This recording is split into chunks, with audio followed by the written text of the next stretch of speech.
এবার বাঁশখালী থেকে আমাদের সঙ্গে যুক্ত হচ্ছেন সহকর্মী ইবেন মীর।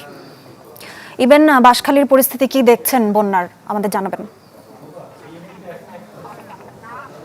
বাঁশখালীতে এই মুহূর্তে যে ত্রাণ বিতরণ কার্যক্রম, সেই ত্রাণ বিতরণ কার্যক্রমে অংশ নেওয়ার জন্যই আসলে এনসিপির যিনি আহ্বায়ক এনসিপির নাহিদ ইসলাম, হাসনাত আবদুল্লাহ, ওনারা এসেছেন। তারা ত্রাণ বিতরণ কার্যক্রম, সেই ত্রাণ বিতরণ কার্যক্রমে অংশ নেওয়ার জন্য তারা এই মুহূর্তে সনুয়ার যে মাদ্রাসার টিকা এলাকায় যাচ্ছেন, সেখানে যে ত্রাণ বিতরণ কার্যক্রমে অংশ নেবেন। এর আগে তারা আনোয়ারাতে ত্রাণ বিতরণ কার্যক্রমে অংশ নিয়েছিলেন। আর এছাড়া যে বাঁশখালী পরিস্থিতি বলতে গেলে আসলে পরিস্থিতি একেবারেই নাজুক পরিস্থিতি। একে তো রাস্তাঘাটের যে পরিমাণ বেহাল দশা, তার উপর বন্যা, সবকিছু মিলে বাঁশখালীর মানুষের আসলে দুর্ভোগের সীমা নেই। আমরা এনসিপির নেতৃবৃন্দের সাথে একটু কথা বলবো। একটু যদি জানতে চাই, আপনাদের এই যে ত্রাণ বিতরণ কার্যক্রমের আওতায় আপনারা কাদেরকে কতটুকু আনতে পারছেন? আমরা এর আগে মহানগর কমিটি থেকে আমরা প্রায় 3 থেকে 4 হাজার মানুষের ত্রাণের ব্যবস্থা করেছি এবং আজকে আমাদের কেন্দ্রীয় নেতৃবৃন্দ এসেছেন, এখানে হাসান আবদুল্লাহ এসেছেন এবং নাহিদ ইসলাম এসেছেন।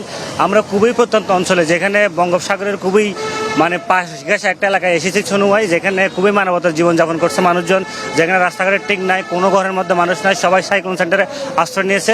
আমরা এই জায়গার মধ্যে এসেছি এবং আমরা সরকারকে জানাতে চাই যে এখানে বন্যার 3 দিন পরেও এখানে কেন এখনো পর্যন্ত কোনো ধরনের সেনাবাহিনী দিয়ে বা নৌবাহিনী দিয়ে ত্রাণ কার্যক্রম কেন চালানো হয় নাই। এবং এই যে আমাদের ত্রাণ এবং দুর্যোগ মন্ত্রী, তিনি চট্টগ্রাম শহরে এসে তিনি আবার ফেরত গেছেন। এটা খুবই দুঃখজনক যে তিনি বন্যার্তদের মাঝে আসেন নাই এবং কোনো ধরনের ত্রাণ বিতরণ করেন নাই, কোনো ধরনের লিড দেন নাই তিনি।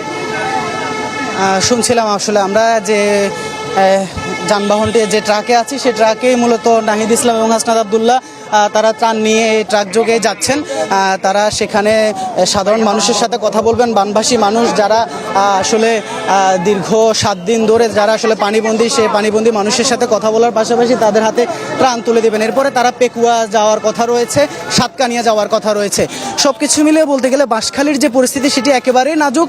সেই জায়গায় যে পরিমাণ ত্রাণ প্রয়োজন, তার আসলে ধারে কাছেও ত্রাণ কিন্তু বাঁশখালীতে পৌঁছায়নি। তো বাঁশখালীর মানুষ আসলে আশায় বুক বেঁধে আছে কখন সরকারি সহায়তা এবং বিত্তবানরা এগিয়ে আসবে আর ত্রাণ সহায়তা যেটি, সেটি তৎপরতা বাড়াবে। এই ছিল চট্টগ্রাম। ইবেন, আপনাকে ধন্যবাদ। দর্শক, আমরা চট্টগ্রামের বাঁশখালীর বন্যা পরিস্থিতির খবর জানছিলাম। সহকর্মী ইবেন মীর যুক্ত ছিলেন আমাদের সঙ্গে।